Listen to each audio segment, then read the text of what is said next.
Friends, कैसे हो आप सभी। आप सभी स्वस्थ मस्त ज़बरदस्त होंगे।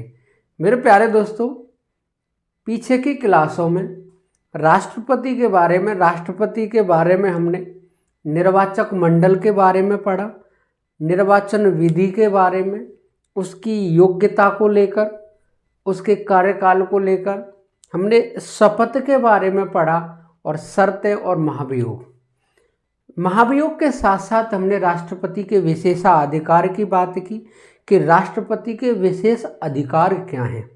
तो मेरे प्यारे दोस्तों, पीछे की क्लासें जो चली हैं, मैं आशा करता हूं वो आपकी समझ में आई होंगी।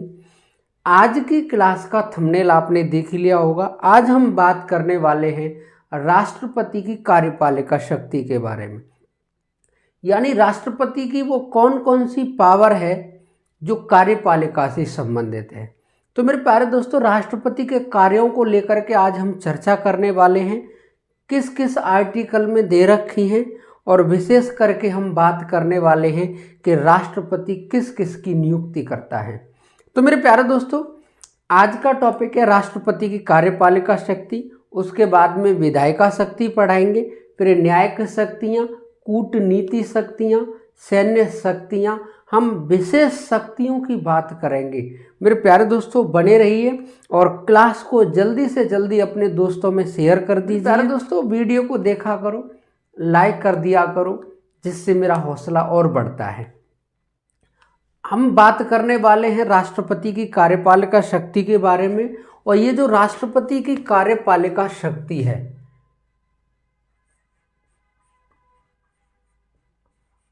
राष्ट्रपति की कार्यपालिका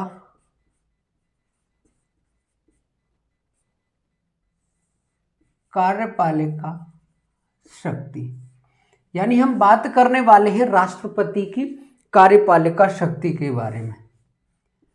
जब हमने राष्ट्रपति के बारे में पढ़ा, तो राष्ट्रपति के बारे में जब हमने शुरू में पढ़ा तो हमने जिक्र किया था अनुच्छेद 53 के बारे में। ये जो अनुच्छेद 53 है, इसमें साफ साफ लिखा हुआ है कि संघ की कार्यपालिका शक्ति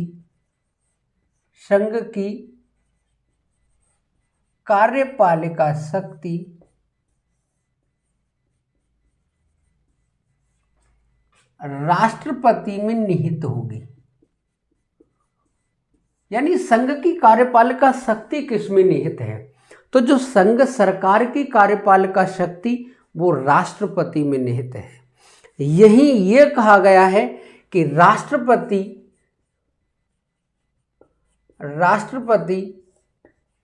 अपने अधीनस्थ अधिकारियों की सहायता से कार्य करेगा। यानी मेरे प्यारे दोस्तों, ये जो आर्टिकल 53 है, इसमें लिखा हुआ है कि संघ की कार्यपालिका शक्ति राष्ट्रपति में निहित है तथा राष्ट्रपति अपने अधीनस्थ अधिकारियों की सहायता से कार्य करेंगे। तो एक यहाँ से राष्ट्रपति की, यानी जो संघ की कार्यपालिका शक्ति की बात हो रही है, वो आर्टिकल 53 में दे रखा है। यही हम बात करें, एक आर्टिकल है 74। अगर ये आर्टिकल पढ़ लिया तो इस आर्टिकल को पढ़ने से ही ये बिल्कुल क्लियर हो जाएगा कि ये जो राष्ट्रपति की कार्यपालिका शक्ति है वो नाम मात्र की कार्यपालिका शक्ति है, या स्वयं विवेकीय शक्ति है, या फिर वास्तविक कार्यपालिका शक्ति है। ये जो आर्टिकल है ये बिल्कुल साफ कर देगा, बिल्कुल क्लियर कर देगा कि राष्ट्रपति की कार्यपालिका शक्ति कैसी है। तो मेरे प्यारे दोस्तों, हम इस आर्टिकल की बात करें तो इस आर्टिकल में लिखा हुआ है कि राष्ट्रपति को सलाह देने के लिए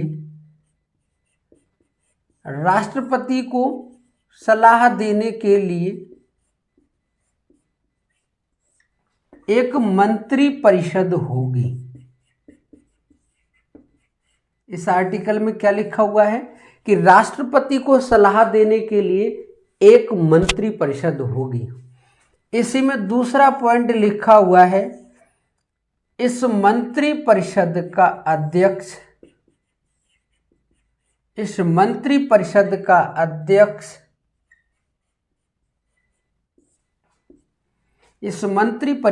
अध्यक्ष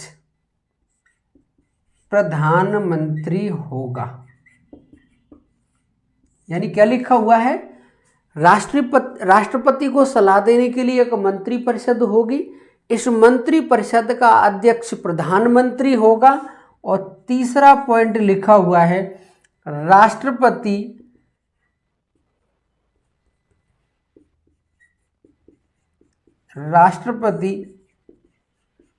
मंत्रिपरिषद की सलाह पर कार्य करेंगे।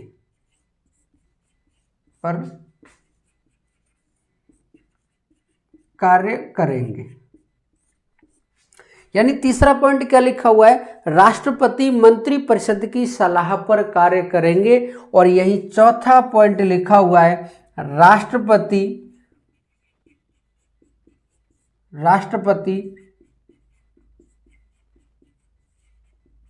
मंत्रिपरिषद की सलाह को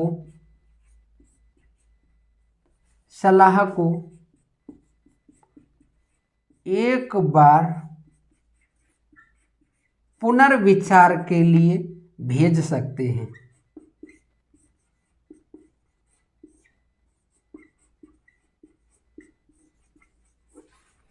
यानी ये 4 पॉइंट लिखे हुए हैं आर्टिकल 74 में, और यहां से बिल्कुल स्पष्ट हो रहा है कि राष्ट्रपति की जो कार्यपालिका शक्ति है वो कैसी है। बिल्कुल क्लियर हो रहा है कि राष्ट्रपति की जो कार्यपालिका शक्ति है नाम मात्र की कार्यपालिका शक्ति है। कैसे? क्योंकि आर्टिकल 74 में पहला ही पॉइंट लिखा हुआ है कि राष्ट्रपति को सलाह देने के लिए एक मंत्रिपरिषद होगी। इसका मतलब है ये मंत्रिपरिषद की सलाह से कार्य करेंगे, लिखा हुआ है। राष्ट्रपति को सलाह देने के लिए एक मंत्रिपरिषद होगी, मंत्रिपरिषद के अध्यक्ष प्रधानमंत्री होंगे, राष्ट्रपति मंत्रिपरिषद की सलाह पर कार्य करेंगे, और चौथा पॉइंट लिखा हुआ राष्ट्रपति मंत्रिपरिषद की सलाह को एक बार पुनर्विचार के लिए भेज सकते हैं। तो यहाँ से बिल्कुल ये स्पष्ट है कि मंत्रिपरिषद का अध्यक्ष प्रधानमंत्री होगा। इसका मतलब प्रधानमंत्री कहेगा वो मंत्रिपरिषद करेगी, और मंत्रिपरिषद जो कहेगी वो राष्ट्रपति करेगा। यहीं से स्पष्ट है कि संघ की कार्यपालिका शक्ति राष्ट्रपति में निहित है, लेकिन कैसी है? नाम मात्र की। वास्तविक कार्यपालिका शक्ति किस में है? प्रधानमंत्री में निहित है। तो हमने आर्टिकल 74 देख लिया, यह राष्ट्रपति की कार्यपालिका शक्ति से संबंधित है। यही हम बात करें अगले आर्टिकल की 75 की। हम बाद में 75 के बारे में जिक्र करेंगे, 74 के बारे में जिक्र करेंगे, लेकिन राष्ट्रपति की कार्यपालिका शक्ति के संबंध में हम कुछ आर्टिकलों को थोड़ा थोड़ा टच करते हुए चलेंगे। यानी ये जो आर्टिकल 75 है, इस आर्टिकल 75 में लिखा हुआ है राष्ट्रपति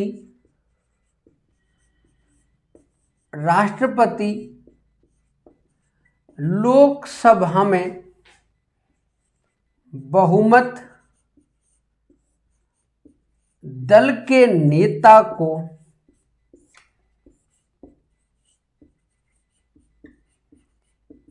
प्रधानमंत्री नियुक्त करेंगे। यानी यहां क्या लिखा हुआ है? आर्टिकल 75 में राष्ट्रपति लोकसभा में बहुमत दल के नेता को, प्रधानमंत्री बनने के लिए संसद के कौन से सदन में बहुमत होना बहुत जरूरी है? लोकसभा में, राज्यसभा में नहीं, लोकसभा में। अब लोकसभा में जिसके पास बहुमत होगा उसका एक व्यक्ति प्रधानमंत्री बनेगा। लेकिन बात यह है कि लोकसभा में कितना बहुमत होना चाहिए? तो मेरे प्यारे दोस्तों, जो लोकसभा है यहाँ पर हमारे पास 545 सीटें हैं टोटल। ये जो 545 सीटें हैं इसमें 2 आंग्ल भारतीय पहले मनोनीत होते थे 2020 से पहले। 2020 में स्टॉप लगा दिया है। अब फिलहाल में चुनाव कितनी सीटों पर होगा? 545 पे। यदि इसका हम जादुई आंकड़ा देखें तो वो जादुई आंकड़ा है 272। ये 272 का ही है बहुमत, यानी जिसने 272 सीटें जीत ली हैं लोकसभा में, उस दल के नेता को प्रधानमंत्री राष्ट्रपति प्रधानमंत्री के लिए नियुक्त करते हैं। अब बात यह है कि अगर किसी दल को अगर स्पष्ट बहुमत नहीं मिला है तो ऐसी स्थिति में राष्ट्रपति की स्वयं विवेकीय शक्ति कार्य करती है कि राष्ट्रपति जिसके पास ज़्यादा सांसद होंगे, जिसके पास अधिक सांसद होंगे, अधिक बहुमत होगा, उसको निमंत्रण भेज सकते हैं प्रधानमंत्री के लिए। तो मेरे प्यारे दोस्तों, यदि ज़्यादा बहुमत होगा उसको बुला सकते हैं, या कोई गठबंधन ज़्यादा बहुमत दिखाने में यानी सक्षम है तो ऐसी स्थिति में उस गठबंधन को एक व्यक्ति को प्रधानमंत्री नियुक्त कर सकते हैं। तो ये बात कहाँ कही गई है? आर्टिकल 75 में। तो लोकसभा में बहुमत दल के नेता को राष्ट्रपति प्रधानमंत्री नियुक्त करते हैं। मेरे प्यारे दोस्तों, कभी भी क्वेश्चन आए कि राष्ट्रपति का प्रधानमंत्री का निर्वाचन कौन करता है या प्रधानमंत्री का चुनाव कौन करता है, न तो चुनाव होता है ना ही निर्वाचन होता है, प्रधानमंत्री की नियुक्ति होती है। आर्टिकल 75 के अनुसार राष्ट्रपति करता है। यही आर्टिकल 75 में दूसरा पॉइंट लिखा हुआ है, यानी मेरे कहने का मतलब ये है कि प्रधानमंत्री जिन व्यक्तियों के नाम राष्ट्रपति को देगा, जिन मंत्रियों के नाम राष्ट्रपति को देंगे, उनकी नियुक्ति करेंगे, और नियुक्ति तो करेंगे, उनको शपथ भी दिलाएंगे। यानी प्रधानमंत्री के साथ साथ अन्य मंत्रियों की नियुक्ति करेंगे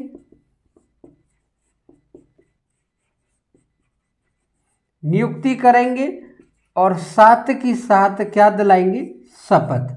तो आपसे कभी भी पूछे कि प्रधानमंत्री के साथ साथ अन्य मंत्रियों की नियुक्ति कौन करता है, तो राष्ट्रपति करता है। प्रधानमंत्री जिन मंत्रियों के नाम देंगे, राष्ट्रपति उनको नियुक्त करेंगे और उनको शपथ दिलाएंगे। ये आर्टिकल 75 में लिखा हुआ है। प्रधानमंत्री तो है ही है, लेकिन प्रधानमंत्री के साथ साथ अन्य मंत्रियों की नियुक्ति भी राष्ट्रपति करते हैं। मेरे प्यारे दोस्तों, एक क्वेश्चन यहाँ से अगर पूछा भी जाता है तो वो स्पष्ट हम बिल्कुल कर दे रहे हैं, क्योंकि माइंड में क्वेश्चन बनता है कि प्रधानमंत्री को शपथ कौन दिलाता है। वैसे आंसर तो हमारा राष्ट्रपति है, लेकिन हकीकत ये है कि प्रधानमंत्री की कोई शपथ नहीं होती है। प्रधानमंत्री जो शपथ उसकी लेता है वो एक मंत्री पद की शपथ लेता है, प्रधानमंत्री की कोई शपथ नहीं होती है। अब हम बात करने वाले हैं इससे अगले आर्टिकल की, जिसके बारे में हम समझने वाले हैं, वो है महान्यायवादी। यानी अगले आर्टिकल की अगर हम बात करें 76 की, ये जो 76 आर्टिकल है इसमें लिखा हुआ है राष्ट्रपति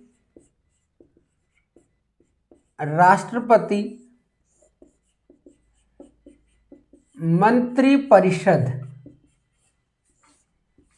की सलाह से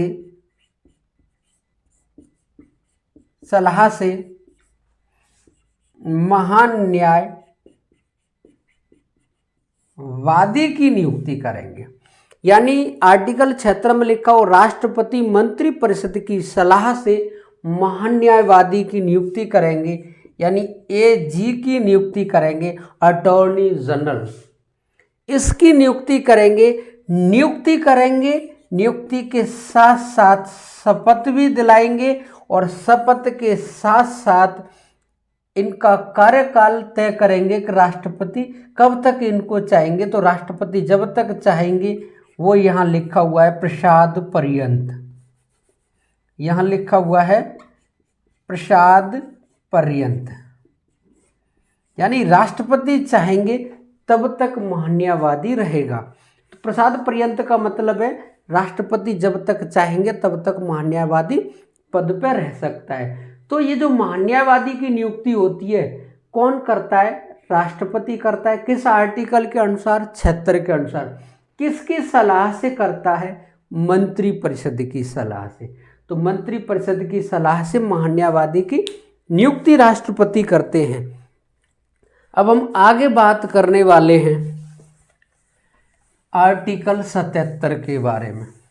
ये जो अनुच्छेद 77 है, 77 क्या कहता है? अगर हम आर्टिकल 77 की बात करें, ये जो अनुच्छेद 77 है इसमें विशेषकर दो बातें लिखी हुई हैं, जिसमें पहली बात की अगर हम बात करें कि पहले क्या लिखा हुआ है एक नंबर 1 में, तो नंबर 1 में लिखा हुआ है संघ सरकार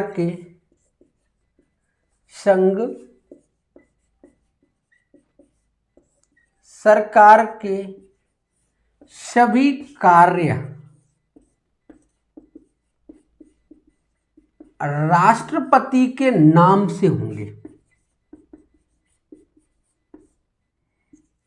राष्ट्रपति के नाम से किए जाएंगे।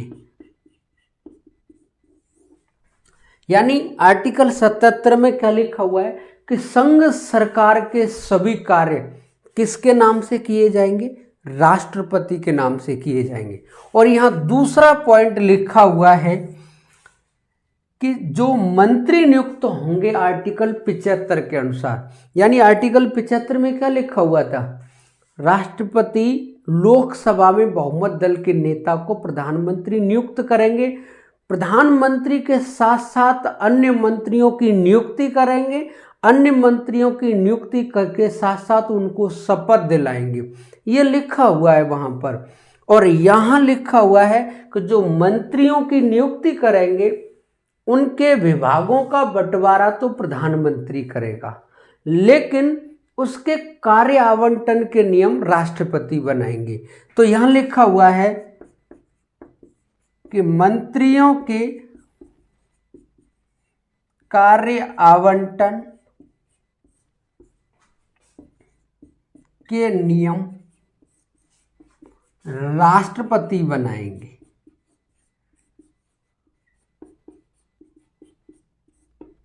यानी कार्य आवंटन के नियम कौन बनाएगा उनके लिए?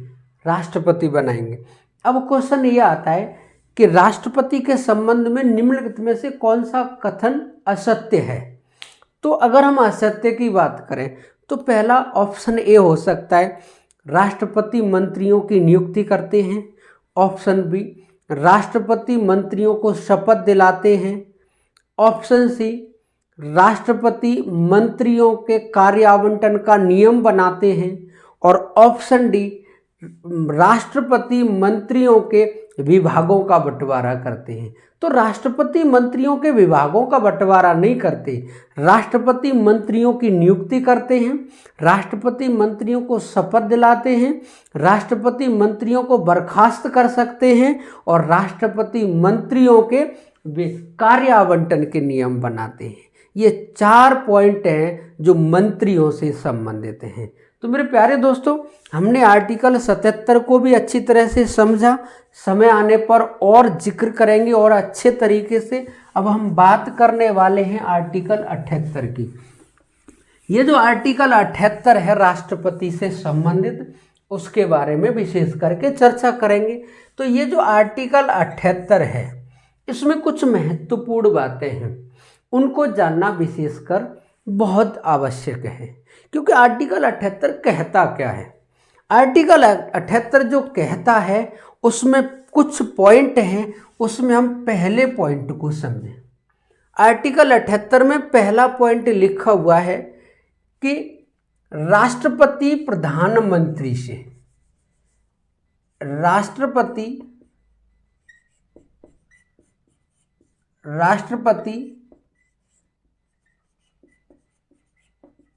प्रधानमंत्री से देश की शासन या प्रशासन व्यवस्था के बारे में जानकारी कर सकते हैं। यानी मेरे कहने का मतलब यह है कि राष्ट्रपति आर्टिकल 78 के अनुसार प्रधानमंत्री से देश की शासन या प्रशासन व्यवस्था के बारे में जानकारी कर सकते हैं, पूछ सकते हैं। क्या कर सकते हैं? पूछ सकते हैं कि देश में चल क्या रहा है, ये जानकारी कर सकते हैं। और यही दूसरा पॉइंट लिखा हुआ है, राष्ट्रपति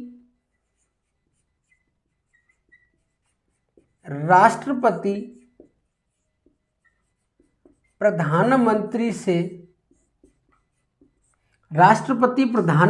से विधि निर्माण के बारे में जानकारी कर सकते हैं। यानी क्या लिखा हुआ है कि राष्ट्रपति प्रधानमंत्री से विधि निर्माण के बारे में भी जानकारी कर सकते हैं। और यहीं तीसरा पॉइंट लिखा हुआ है कि राष्ट्रपति प्रधानमंत्री से बोलकर किसी भी विषय पर मंत्रिपरिषद में चर्चा करवा सकते हैं। यानी क्या लिखा हुआ है, राष्ट्रपति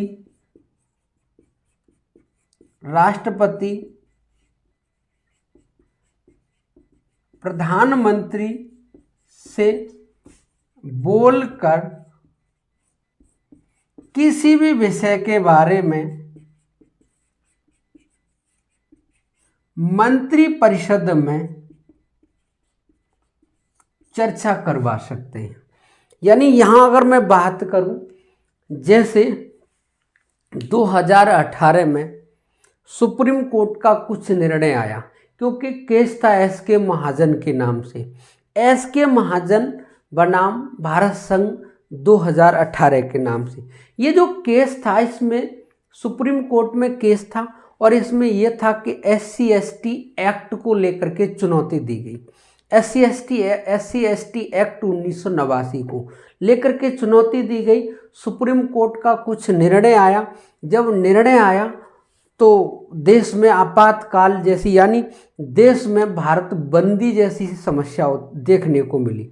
तो ऐसी स्थिति में राष्ट्रपति प्रधानमंत्री से बोलकर मंत्रिपरिषद में विशेष रूप से चर्चा करवा सकता है कि ये चल क्या रहा है, इसके बारे में विशेष रूप से चर्चा करवा सकता है।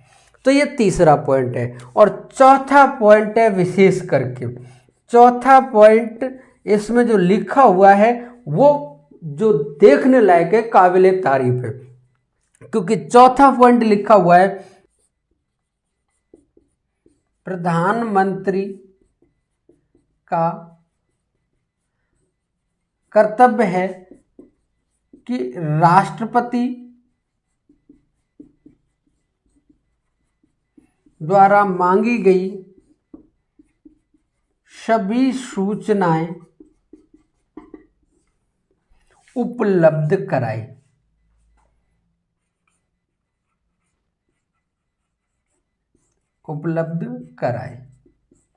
यानी मेरे कहने का मतलब ये है, आरटी जो चौथा पॉइंट लिखा हुआ है 78 का, या ये लिखा हुआ है कि प्रधानमंत्री का संवैधानिक कर्तव्य है। कैसा कर्तव्य है? प्रधानमंत्री का संवैधानिक कर्तव्य है। यानी प्रधानमंत्री का संवैधानिक कर्तव्य है कि राष्ट्रपति के द्वारा मांगी गई सभी सूचनाएं राष्ट्रपति को उपलब्ध कराए। यानी आर्टिकल 78 के बारे में हम चारों पॉइंटों को समझें दोबारा। पहला पॉइंट लिखा हुआ है कि राष्ट्रपति प्रधानमंत्री से देश की शासन प्रशासन व्यवस्था के बारे में जानकारी कर सकते हैं। और दूसरा पॉइंट लिखा हुआ है, राष्ट्रपति प्रधानमंत्री से विधि निर्माण के बारे में जानकारी कर सकते हैं। तीसरा पॉइंट है, राष्ट्रपति प्रधानमंत्री से बोलकर मंत्रिपरिषद में किसी भी विषय में चर्चा करवा सकते हैं। और चौथा पॉइंट है कि प्रधानमंत्री का ये संवैधानिक कर्तव्य है कि राष्ट्रपति के द्वारा मांगी गई सभी सूचनाएं उपलब्ध कराए। ये आर्टिकल 78 है। यही हम बात करें कुछ और महत्वपूर्ण तथ्यों के बारे में जो राष्ट्रपति की कार्यपालिका से जुड़े हुए हैं। तो विशेष करके जो हमने राष्ट्रपति की कार्यपालिका से जुड़े कुछ आर्टिकल हैं वो हमने देखे हैं। लेकिन कभी कभी पेपर में क्वेश्चन बनते हैं कि राष्ट्रपति से संबंधित कौन कौन से आर्टिकल, यानी पेपर में क्वेश्चन ऐसे बनता है कि निम्नलिखित में से कौन सा ऐसा अनुच्छेद है या कौन सा अनुच्छेद नहीं है या कौन से अनुच्छेद हैं जो राष्ट्रपति और प्रधानमंत्री से संबंधित हैं। तो यहीं पे अगर हम देखेंगे तो ऑप्शन ए में जैसे रख सकता है 74, ऑप्शन बी में रख देगा 75, ऑप्शन सी में 76 और ऑप्शन डी में 78। अगर ये आर्टिकल रख दे जाएं तो ऐसी स्थिति में कौन सा आर्टिकल है जो राष्ट्रपति और प्रधानमंत्री से संबंधित नहीं है? तो मेरे प्यारे दोस्तों, ये आर्टिकल अगर 76 देखें तो ये राष्ट्रपति और महान्यायवादी से संबंधित है। ये बाकी के आर्टिकल कहीं ना कहीं देखे जाएं तो राष्ट्रपति और प्रधानमंत्री से ही संबंधित हैं। तो ऐसे क्वेश्चन भी बनते हैं, तो विशेष करके इन पर भी आप ध्यान देना, क्योंकि जब लेवल का पेपर होता है तो उसमें क्वेश्चन बनते हैं। अगर हम बात करें कि राष्ट्रपति की जो कार्यपालिका शक्ति है उसमें हम बात करेंगे नियुक्ति को लेकर के, यानी नियुक्तियां कि राष्ट्रपति किस किस की नियुक्ति करता है। अगर हम बात करेंगे सबसे पहले तो प्रधानमंत्री की नियुक्ति करता है, यानी राष्ट्रपति किसकी नियुक्ति करता है? प्रधानमंत्री की नियुक्ति करता है। किस आर्टिकल में लिखा हुआ है? 75 में। वहीं हम बात करें राष्ट्रपति महान्यायवादी की नियुक्ति करता है, और महान्यायवादी की जो नियुक्ति करता है किस आर्टिकल में? 76 में।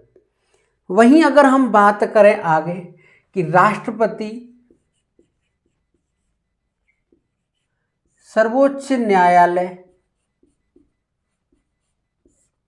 के न्यायाधीशों की नियुक्ति करता है, जजों की नियुक्ति करता है, और ये किस आर्टिकल में लिखा है?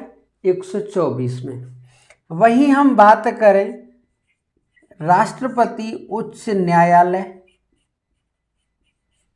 के न्यायाधीश यानी जजों की नियुक्ति करता है, और ये किस आर्टिकल में लिखा हुआ है? 217 में। यानी हम केवल नियुक्ति की बात कर रहे हैं, क्योंकि कभी कभी नियुक्ति से भी तो क्वेश्चन बनते हैं। तो प्रधानमंत्री की नियुक्ति करता है, महान्यायवादी की नियुक्ति करता है, सर्वोच्च न्यायालय के न्यायाधीशों की नियुक्ति करता है राष्ट्रपति, उच्च न्यायालय के न्यायाधीशों की नियुक्ति करता है राष्ट्रपति। वहीं हम अगर बात करें राष्ट्रपति सीएजी की नियुक्ति करता है, और सीएजी की नियुक्ति करता है किस आर्टिकल में लिखा हुआ है? आर्टिकल 148 में। ये सीएजी वही है जिसे कंप्ट्रोलर एंड ऑडिटर जनरल कहते हैं, यानी कहने का मतलब है नियंत्रक एवं महालेखा परीक्षक की नियुक्ति राष्ट्रपति आर्टिकल 148 के अनुसार करता है।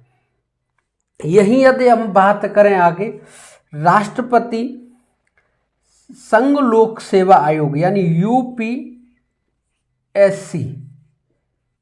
के अध्यक्ष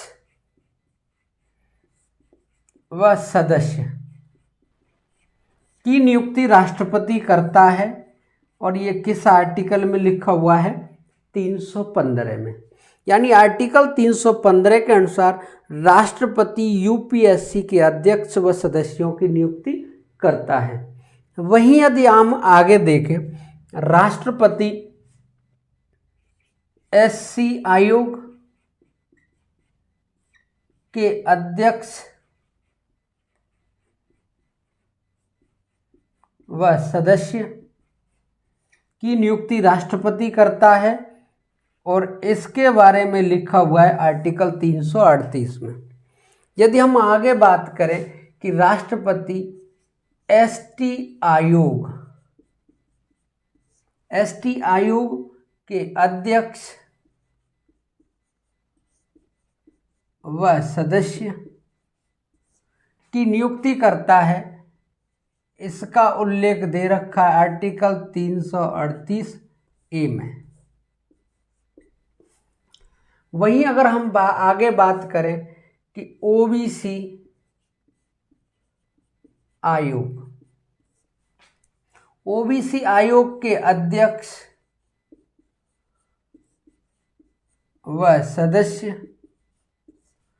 की यानी अध्यक्ष की और सदस्य की नियुक्ति राष्ट्रपति आर्टिकल 338 बी के अनुसार करता है। यानी ये क्वेश्चन सीधे भी आते हैं कि एसटी आयोग का उल्लेख किस आर्टिकल में है।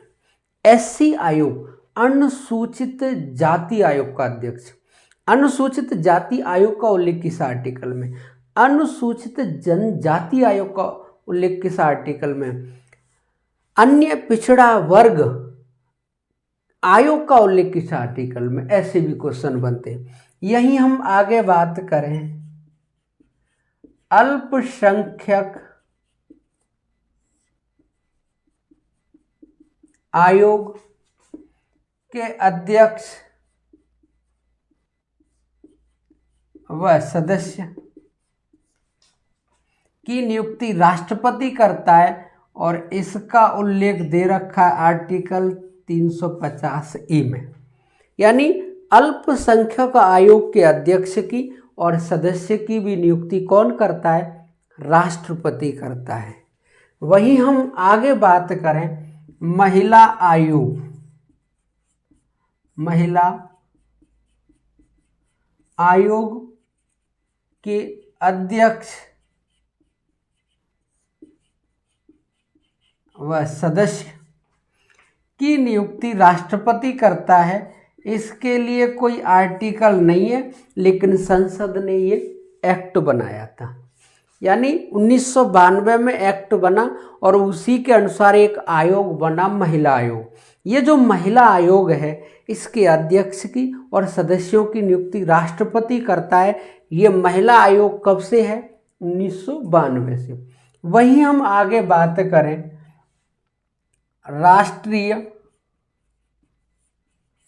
राष्ट्रीय मानवाधिकार आयोग के अध्यक्ष व सदस्य की नियुक्ति कौन करता है, राष्ट्रपति। लेकिन इस मानवाधिकार आयोग का उल्लेख किसी आर्टिकल में नहीं है। ये मानवाधिकार आयोग, जैसे NHRC कहते हैं, नेशनल ह्यूमन राइट कमीशन, इस आयोग का उल्लेख 1993 में देखने को मिला है, राष्ट्रीय मानवाधिकार आयोग। वहीं अगर हम आगे बात करें और कुछ महत्वपूर्ण बिंदुओं के बारे में जिनमें नियुक्ति की जाती है, अगर हम बात करेंगे राष्ट्रपति राज्यपाल की नियुक्ति करता है। राष्ट्रपति राज्यपाल की जो नियुक्ति की जाती है वो आर्टिकल 155 के अनुसार की जाती है। यानी राष्ट्रपति राज्यपाल की नियुक्ति करेगा। हम देखें कि राष्ट्रपति राज्यपाल की नियुक्ति करेगा आर्टिकल 155 के अनुसार। 155 के अनुसार यहाँ ये कहा गया है कि भारत में राज्य हैं 28 राज्यों के राज्यपाल की नियुक्ति राष्ट्रपति करेगा तथा दिल्ली, पुदुचेरी, अंडमान निकोबार और जम्मू कश्मीर राज्य में केंद्र शासित प्रदेशों में उपराज्यपाल की नियुक्ति राष्ट्रपति करेगा। इनके अलावा अन्य केंद्र शासित प्रदेशों में प्रशासकों की नियुक्ति राष्ट्रपति करेगा। दोबारा सुनिए, यानी 28 राज्यों के राज्यपाल की नियुक्ति राष्ट्रपति करेगा। अंडमान निकोबार, दिल्ली, पुदुचेरी और जम्मू कश्मीर केंद्र शासित प्रदेशों में उपराज्यपाल की नियुक्ति राष्ट्रपति करेगा। इनके अलावा अन्य केंद्र शासित प्रदेशों में प्रशासक की नियुक्ति राष्ट्रपति करेगा। यानी राज्यपाल की तो नियुक्ति करेगा ही करेगा,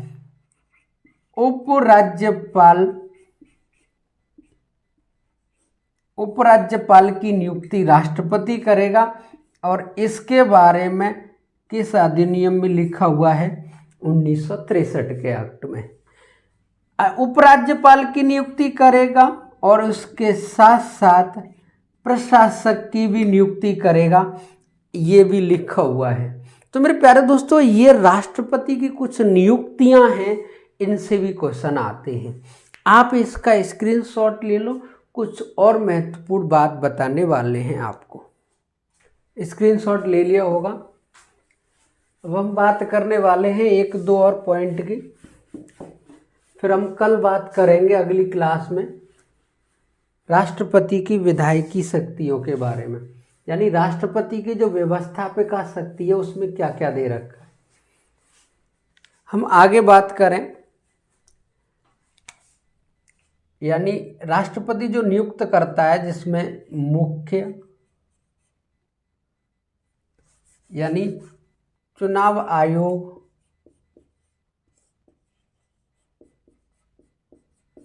चुनाव आयोग के अध्यक्ष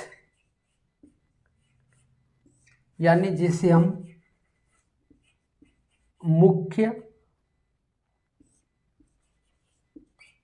मुख्य निर्वाचन आयुक्त कहते हैं, मुख्य निर्वाचन आयुक्त कहते हैं। यानी चुनाव आयोग के मुख्य निर्वाचन आयुक्त की नियुक्ति तथा अन्य निर्वाचन आयुक्त की नियुक्ति करता है, निर्वाचन आयुक्त की नियुक्ति करता है। और ये लिखा हुआ है अनुच्छेद 324 में। वहीं अगर हम बात करें राष्ट्रपति वित्त आयोग, वित्त आयोग के अध्यक्ष की व सदस्यों की नियुक्ति राष्ट्रपति करता है, अध्यक्ष व सदस्य की नियुक्ति राष्ट्रपति करता है। और वित्त आयोग का उल्लेख कौन से आर्टिकल में? अनुच्छेद 280 में। तो मेरे प्यारे दोस्तों, राष्ट्रपति की कार्यपालिका शक्ति से संबंधित वीडियो आपकी समझ में आया होगा। अगर वीडियो अच्छा लगा है तो वीडियो को लाइक करें, चैनल को सब्सक्राइब करें और अपने दोस्तों में शेयर करें। जय हिंद, जय भारत मेरे प्यारे दोस्तों।